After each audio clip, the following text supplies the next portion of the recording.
Two candidates, same qualifications, same job title, same number of years of experience. Only one gets the job. And it almost always comes down to this: one of them could tell a story, and the other one could not. Years ago, I was one of three finalists for a general manager's position at one of Canada's premier private golf clubs. On paper, I wasn't the strongest candidate. Another finalist had even more experience than I did. Then the board did something unusual. Instead of another formal interview, they invited the three of us to a cocktail reception with the directors. I'd done my homework. I knew who would be in that room. So instead of listing my qualifications, I inquired about a club issue that concerned them, and then relayed a story about how I handled that type of situation. Situations like what it was really like keeping the club running during a renovation, how I had turned a tense member complaint into a stronger relationship, how I'd helped the social committee design successful club events. The job. I stood out as someone who understood their concerns and knew how to deal with them. Something shifted. They stopped interviewing me and started picturing me in the. Of course, I was pleased, although not surprised when I received the job offer the next day. But I didn't win that room with my resume. I won it with stories. Storytelling is one of the most underrated skills in a job search.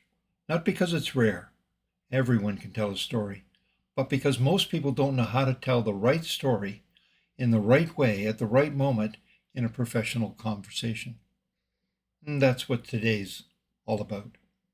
When I say professional storytelling, I don't mean being dramatic or creative.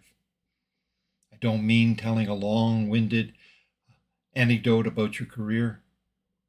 I mean the ability to take a real experience you've had and share it in a way that's specific, clear, and directly relevant to the person listening. In an interview context, a well-told story does several things at once. It proves your claim.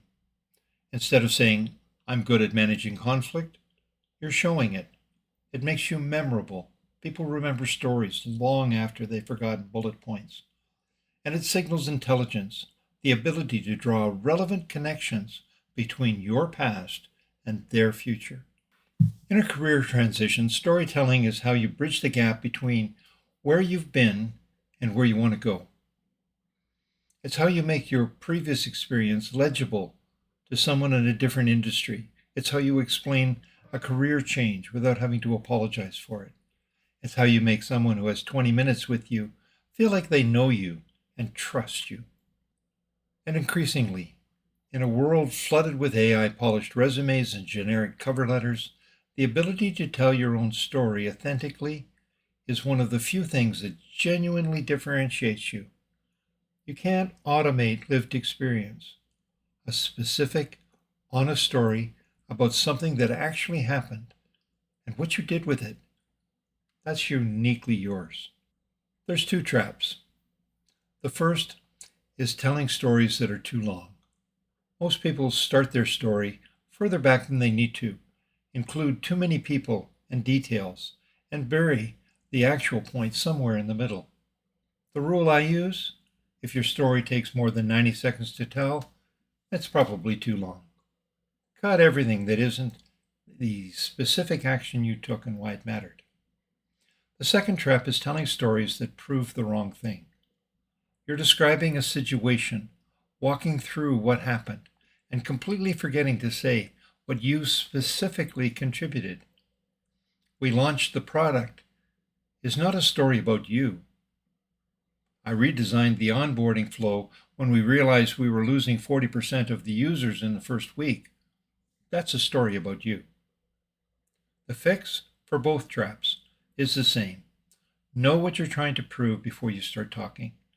Every story should be answering an unspoken question, and that question is always some version of, can this person actually do what we need? As usual, here are 3 things immediately that can make your stories better. First, use the STAR structure: situation, task, action, result. That's it.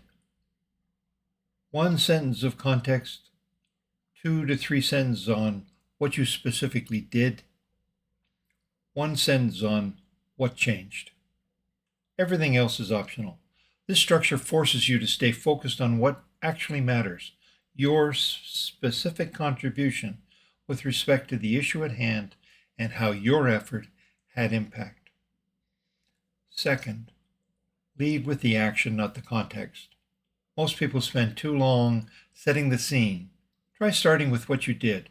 When our biggest client threatened to leave, I went directly to the founder and proposed a different pricing model. Here's what happened. That's more compelling than 2 minutes of explaining the company structure first. And third, end with the so what. Don't just describe what happened.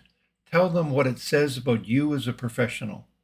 That experience is why I now build a stakeholder review before any launch.